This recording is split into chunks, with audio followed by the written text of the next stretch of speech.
हरे कृष्णा सभी को। आप सबका एक बार और स्वागत है श्रीमद् भागवतम के क्लास में।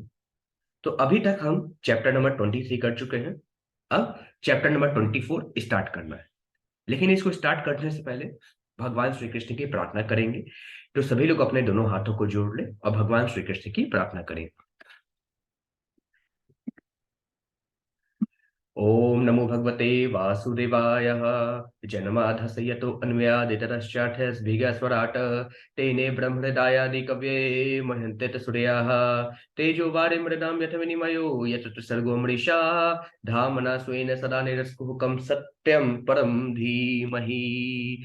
नारायणं नमस्कृत्य नरं चैव नरोत्तमं देवीं सरस्वतीं व्यासं ततो जयमुदीरयेत्। अब चैप्टर नंबर 24 स्टार्ट करते हैं, जिसका शीर्षक है कर्दम मुनि का वैराग्य। अभी हमने देखा चैप्टर नंबर 23 में कर्दम मुनि और देवहूति से 9 कन्याएं उत्पन्न हुई। 9 कन्याएं ने जन्म लिया। लेकिन जब कर्दम मुनि सन्यास की ओर जा रहे थे, सन्यास लेने जा रहे थे, मीन्स वैसे सन्यासी तो थे ही वो।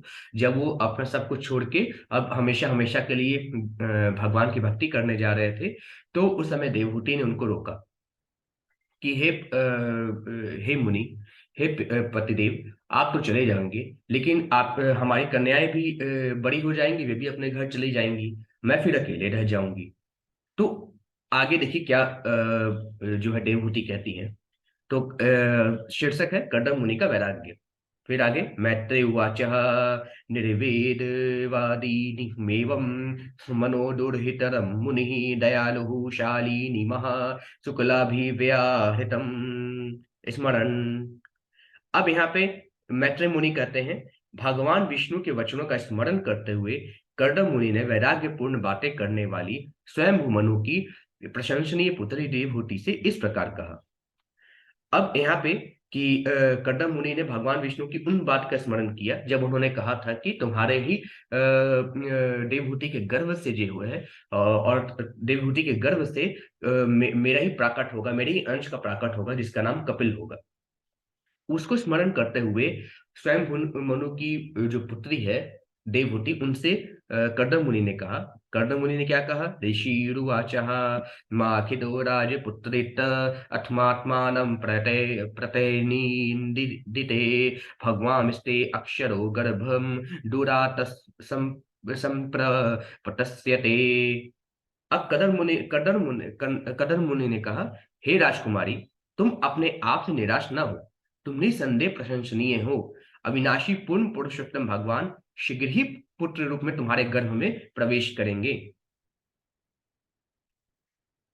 फिर आगे मैत्रेय मुनि कह रहे हैं कि अब कर्दम मुनि जो है देवहूति को और बोलते हैं, घृतव्रतासी भद्रम ते दमेन नियमेन च तपो द्रवीण दानश्च श्रद्धया चेश्वरम भज। अब कर्दम मुनि कहते हैं, तुमने पवित्र पवित्र व्रत धारण किए हैं, ईश्वर तुम्हारा कल्याण करे।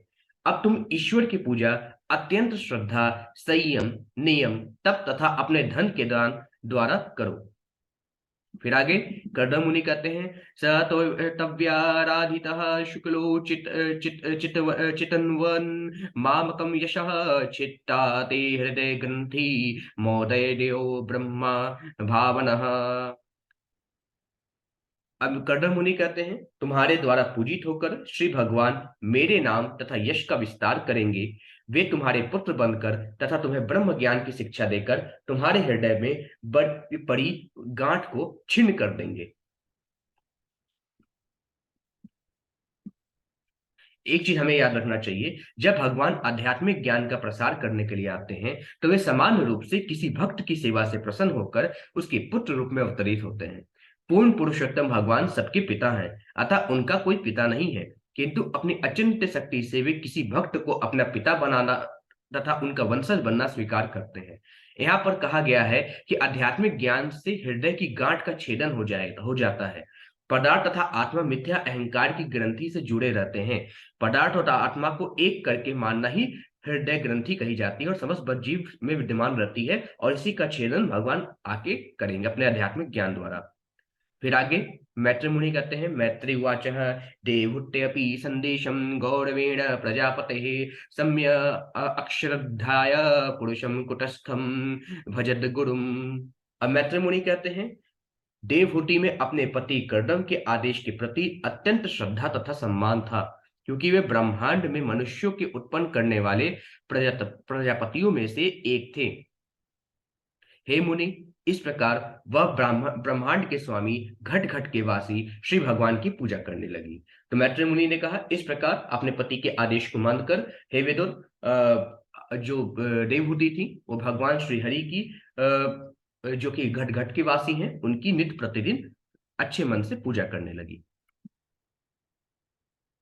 फिर आगे मैत्री मुनि कहते हैं, तस्यां बहुतिथे काले भगवान मधुसूदन कार्दमं वीर्यो वीर्यमापन्नो यज्ञ अग्निरीव दारुणी।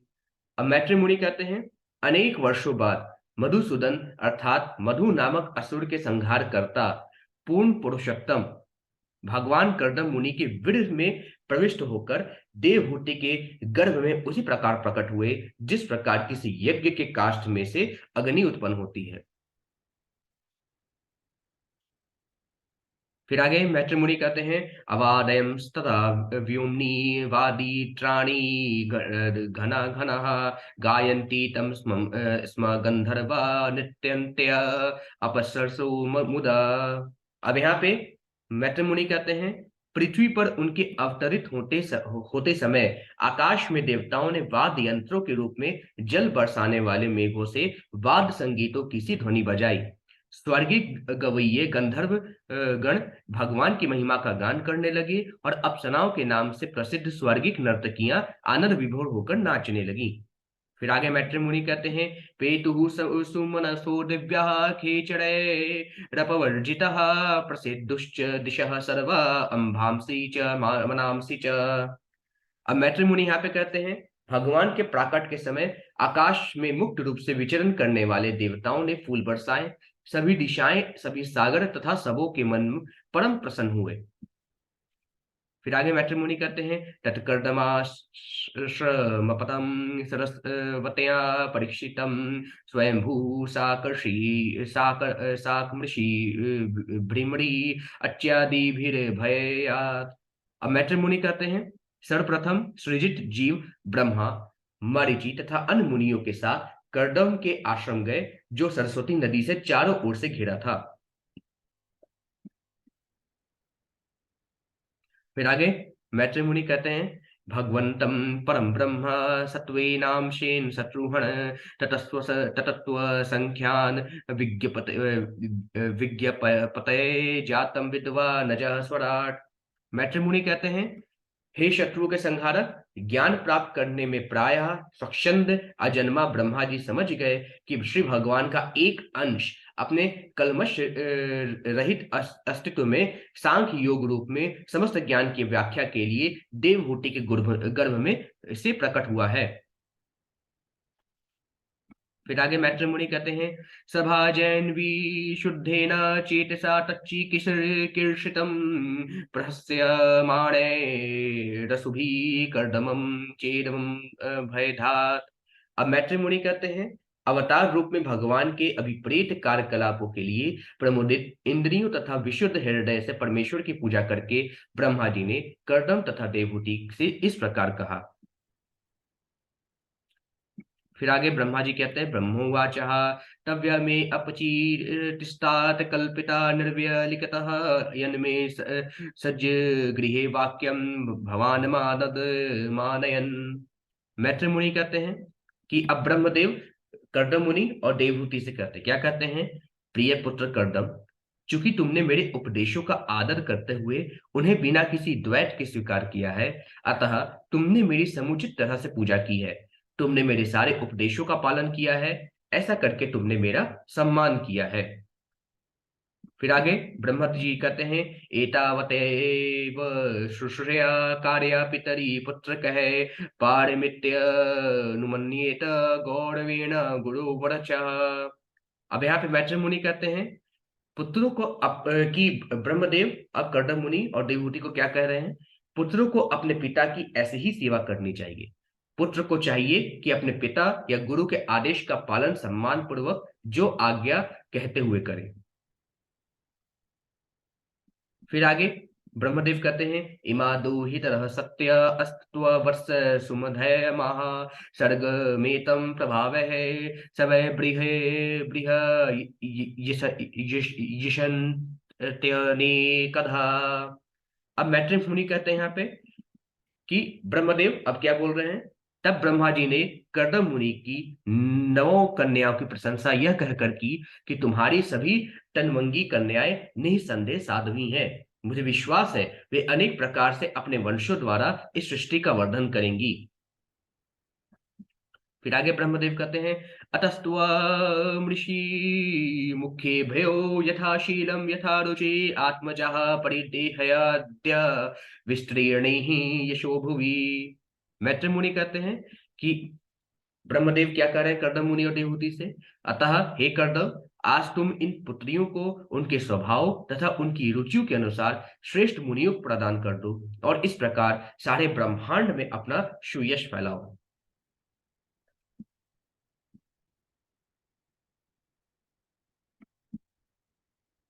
फिर आगे मैत्री मुनि कहते हैं कि ब्रह्मदेव अब कह रहे हैं, वेदाह माद्यम पुरुष मवर्तीर्ण स्वमायया भूतानां शेवद्धिम देहम बिभ्राणाम कपिलम मुने। अब ब्रह्मदेव कहते हैं, हे कर्दम मुनि, मुझे ज्ञात है कि अब आदि पूर्ण पुरुषोत्तम भगवान अपनी अंतरंगा शक्ति से अवतार रूप में प्रकट हुए हैं। वे जीवात्माओं के सभी मनोरथों को पूर्ण करने वाले और उन्होंने अब कपिल मुनि का शरीर धारण किया है। फिर आगे ब्रह्मदेव कहते हैं, ज्ञान विज्ञान योगेन कर्मणा मुद्धरंजटा हिरण्यकेश पद्माश पद्म मुद्रा पदाम्बुजः।